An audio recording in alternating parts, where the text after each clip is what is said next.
Allahumma salli ala sayyidina. Bismillahirrahmanirrahim. Assalamualaikum warahmatullahi wabarakatuh. Alhamdulillah. Assalatu wassalamu ala rasulillahi wa ala alihi wa sahbihi wa mawala. Wa la hawla wa la quwata illa billah. Rabbi syrah li sadri wa yassir li amri wahlul uqdatan min lisani yafqahu qawli. Ikhwatal iman rahimakumullah, jamaah yang dirahmati oleh Allah. Alhamdulillah, kita bersyukur kepada Allah atas segala nikmat yang diberikan oleh Allah kepada kita semuanya. Pada kesempatan kali ini insyaallah kita akan membahas firman Allah Ta'ala dalam surat Al-Kahfi ayat yang pertama. Allah Ta'ala berfirman, A'udzu billahi minasyaitonir rajim. Bismillahirrahmanirrahim. Alhamdulillahilladzi anzala ala 'abdihil kitaba wa lam yaj'al lahu 'iwaja. Ayat ini pastinya sering kita baca, terutama setiap malam Jumat atau hari Jumat. Kita ingin mengambil pelajaran. Begitu banyak pelajaran yang terdapat pada ayat pertama dari surat Al-Kahfi ini. Allah Subhanahu wa Ta'ala mengatakan Alhamdulillah. Ayat ini dimulai dengan ungkapan Alhamdulillah. Allah mengajarkan kepada kita agar kita mengucapkan Alhamdulillah. Dan ucapan Alhamdulillah ini menunjukkan syukur kita kepada Allah, menunjukkan pujian kita kepada Allah. Dan begitulah seorang muslim, seorang mukmin hendaknya dia banyak bersyukur kepada Allah Ta'ala dalam kehidupan ini. Allah memberikan begitu banyak nikmat dan karunia kepada kita. Orang yang pandai bersyukur kepada Allah, dia akan hidup dalam kondisi yang tenang. Orang yang banyak bersyukur kepada Allah, mengucapkan Alhamdulillah, Allah akan menambahkan nikmatnya kepada orang tersebut. Orang yang mengucapkan Alhamdulillah dalam hidupnya, maka insya Allah timbangan hasanatnya nanti di yaumil qiyamah akan menjadi berat. Bayangkan Nabi kita Muhammad sallallahu alaihi wasallam mengatakan Alhamdulillahi tamla'ul mizan, bahwa satu ucapan Alhamdulillah itu bisa memperberat dan bisa memenuhi timbangan mizan nanti di yaumil qiyamah.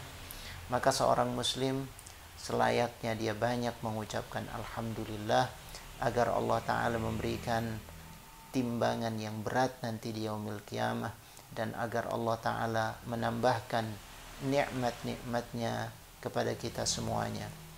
Dan begitulah seorang muslim ketika dia membuka mata, misalnya sehabis tidur dia membuka hidupnya dengan Alhamdulillah. Nabi SAW mengajarkan kalau kita bangun tidur kita ucapkan Alhamdulillahilladzi ahyana ba'dama amatana wa ilaihin nusyur. Itulah ucapan seorang muslim ketika memulai harinya dalam kehidupan di dunia. Demikian pula ketika masuk ke dalam sorga. Pertama kali dia masuk ke dalam sorga disebutkan dalam Al-Quran, ucapan ahlul jannah adalah Alhamdulillahilladzi hadana lihada wa ma kunna linahtadiya laula an hadanallah. Jadi ini pelajaran pertama agar kita selalu mengucapkan hamdalah dalam kehidupan kita. Pelajaran yang kedua, Allah Ta'ala mengatakan Alhamdulillahilladzi anzala ala abdih. Allah yang menurunkan kepada hambanya, yakni kepada Nabi kita Muhammad sallallahu alaihi wasallam. Allah yang mewahyukan kepada Nabi sallallahu alaihi wasallam. Allah yang menurunkan kitab suci Al-Quran kepada Nabi sallallahu alaihi wasallam. Hanya perhatikan jamaah semua, bahwa Allah mempergunakan kata hambanya ala abdih. Allah tidak mengatakan ala rasulih, tidak mengatakan ala nabiyih apalagi mengatakan ala Muhammad. Bukan itu yang ditegaskan oleh Allah, tapi Allah mengatakan alhamdulillahilladzi anzala ala abdih, kepada hambanya. Para mufassir mengatakan hambanya di sini maksudnya adalah Muhammad sallallahu alaihi wasallam. Kenapa Allah Ta'ala mempergunakan kata abdih? Karena memang tidak ada kedudukan yang lebih mulia daripada menjadi hambanya Allah. Menjadi hamba Allah adalah sebuah kemuliaan, sebuah kehormatan, sebuah izzah yang diberikan oleh Allah kepada orang-orang beriman. Kalau ada hambanya, kalau ada manusia yang diakui oleh Allah sebagai hambanya, maka itu adalah satu kemuliaan. Karena itu hendaknya kita berusaha menjadi hamba Allah yang sejati, hamba Allah yang sesungguhnya. Kita ini bukan hamba dunia, kita ini bukan hamba dinar, kita ini bukan hamba dirham, kita ini bukan hamba uang, kita ini bukan hamba kekayaan, kita ini bukan hamba syahwat, kita ini bukan hamba kedudukan, jabatan dan seterusnya. Kita adalah hamba Allah. Allah Ta'ala akan memuliakan hamba-hambanya di dunia dan di akhirat. Ini yang disebutkan oleh Allah. Karena itu ketika Nabi Shallallahu Alaihi Wasallam diisrakan, Allah Ta'ala mengatakan dalam Al-Quran, Subhanalladzi asra bi'abdih. Maha suci Allah yang telah mengisrakan, menjalankan hambanya. Kata Allah Ta'ala selalu disebut dengan hambanya. Ini menunjukkan kedudukan seorang hamba Allah sangat mulia di sisinya. Nah, ini pelajaran yang kedua. Pelajaran yang ketiga, jamaah sekalian, Allah Ta'ala mengatakan alhamdulillahilladzi anzala ala abdihil kitaba. Allah Ta'ala yang menurunkan kitab suci, maha suci dan betul-betul maha terpuji. Pujian semuanya adalah milik Allah. Segala puji bagi Allah yang telah menurunkan kepada hambanya. Apa yang diturunkan? Yang diturunkan bukan harta, bukan yang lain-lain, tapi yang diturunkan kepada hambanya adalah Alkitab, yaitu Al-Quran. Sungguh ini adalah karunia dari Allah Subhanahu wa Ta'ala. Jamaah sekalian, begitu banyak karunia yang diberikan oleh Allah kepada kita. Kita diberikan karunia sehat, kita diberikan karunia kekuatan, kita diberikan karunia kehidupan, kita diberikan oleh Allah kekayaan, kita diberikan oleh Allah dunia yang terhampar, kita diberikan oleh Allah makanan, minuman, begitu banyak nikmat yang diberikan oleh Allah kepada kita semuanya. Tetapi di antara semua nikmat tersebut, yang paling mulia, nikmat yang paling berharga adalah nikmat kita diberi Al-Quran oleh Allah Subhanahu wa Ta'ala. Al-Quran diturunkan kepada kita melalui Nabi kita Muhammad sallallahu alaihi wasallam. Bayangkan kalau kita hidup tanpa Al-Quran. Bayangkan kalau kita berada di dunia ini tanpa tuntunan dan pedoman dari Allah Subhanahu wa Ta'ala. Barangkali sebagian orang mengatakan, kan kita punya akal. Akal tidak mampu membimbing kita. Akal tidak bisa menuntun kita apalagi sampai ke dalam jannahnya Allah Subhanahu wa Ta'ala. Sama seperti mata, kita punya mata. Orang menyangka bahwa dengan mata dia bisa melihat, belum tentu. Kalau tidak ada cahaya dia tidak bisa melihat. Misalnya ada orang yang punya mata tapi dia berada dalam kondisi yang gelap gulita, tidak ada cahaya sama sekali, dia tidak akan melihat apa-apa. Matanya tidak berfungsi. Demikian pula dengan akal manusia. Akal manusia menjadi tidak berfungsi kalau tanpa cahaya dari Allah, kalau tanpa sinar mentari dari Allah Subhanahu wa Ta'ala. Akal ini baru berfungsi kalau dia dituntun, dibimbing oleh tuntunan Allah Subhanahu wa Ta'ala. Karena itu kita bersyukur kita diberikan oleh Allah pedoman berupa Al-Quran. Allah menurunkan kepada Nabi kita Muhammad sallallahu alaihi wasallam Al-Quran yang disampaikan kepada kita. Ini karunia yang sangat besar. Ini karunia yang sangat berharga. Karunia yang sangat agung yang diberikan oleh Allah kepada kita semuanya. Semua yang terkait dengan Al-Quran dimuliakan oleh Allah.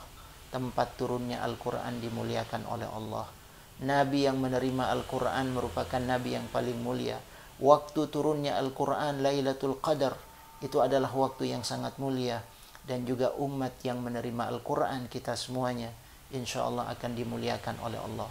Karena itu seorang hamba Allah, seorang muslim terutama, dia tidak boleh jauh dari Al-Quran. Ini adalah nikmat dan karunia yang sangat besar yang diberikan oleh Allah Ta'ala kepada kita semuanya. Karena itu dalam surat Ar-Rahman, ketika Allah menyebutkan begitu banyak nikmat Allah Ta'ala, sampai disebutkan berkali-kali, fabi ayyi ala'i rabbikuma tukadziban, nikmat yang manakah yang kalian dustakan wahai jin dan manusia. Dan Allah Ta'ala mengulang-ulang hal tersebut. Ternyata dalam surat Ar-Rahman kita dapati Allah memulai dengan kata Ar-Rahman, dia zat yang maha rahman, maha pengasih, maha penyayang. Dan kemudian sesudah itu Allah Ta'ala mengatakan Allamal Quran. Nikmat Allah yang pertama kali disebutkan dalam surat Ar-Rahman adalah Allamal Quran. Allah yang mengajarkan Al-Quran. Karena itu kita resapi, kita hayati betapa kita harus bersyukur kepada Allah karena kita semua diberikan Al-Quran. Ini hal yang sangat penting dalam kehidupan kita. Kemudian yang terakhir, Allah Ta'ala mengatakan Alhamdulillahilladzi anzala ala abdihil kitab wa lam yaj'al lahu iwaja. Kata Allah, Al-Quran Allah Ta'ala tidak menghadirkan kebengkokan di dalam Al-Quran. Tidak ada yang bengkok di dalam Al-Quran. Apa maksudnya? Para ulama mengatakan di antara maksudnya tidak ada yang bengkok karena Al-Quran tidak berisi sesuatu yang bersifat dusta. Tidak ada kebohongan di dalam Al-Quran. Tidak ada kepalsuan di dalam Al-Quran. Tidak ada berita hoak di dalam Al-Quran. Tidak ada kebatilan di dalam Al-Quran. Tidak ada kezaliman di dalam Al-Quran. Tidak ada keburukan di dalam Al-Quran. Al-Quran semuanya berisi kebaikan. Tidak ada kebengkokan sama sekali. Dan yang kedua, makna dari walam yaj'al lahu iwaja, Allah Subhanahu wa Ta'ala tidak menghadirkan kebengkokan di dalam Al-Quran karena Al-Quran itu lurus. Al-Quran itu lurus. Siapa yang berpegang pada Al-Quran, hidupnya akan lurus. Al-Quran lurus menuntun kita, akan menjadikan orang-orang yang bersama dengan Al-Quran hidupnya istiqamah. Hidupnya tidak terombang-ambing, tidak kesana kemari, tidak mudah goyah oleh godaan-godaan setan. Dia akan lurus hidupnya, istiqamah, konsisten, sampai pada akhirnya dia masuk ke dalam jannahnya Allah Subhanahu wa Ta'ala.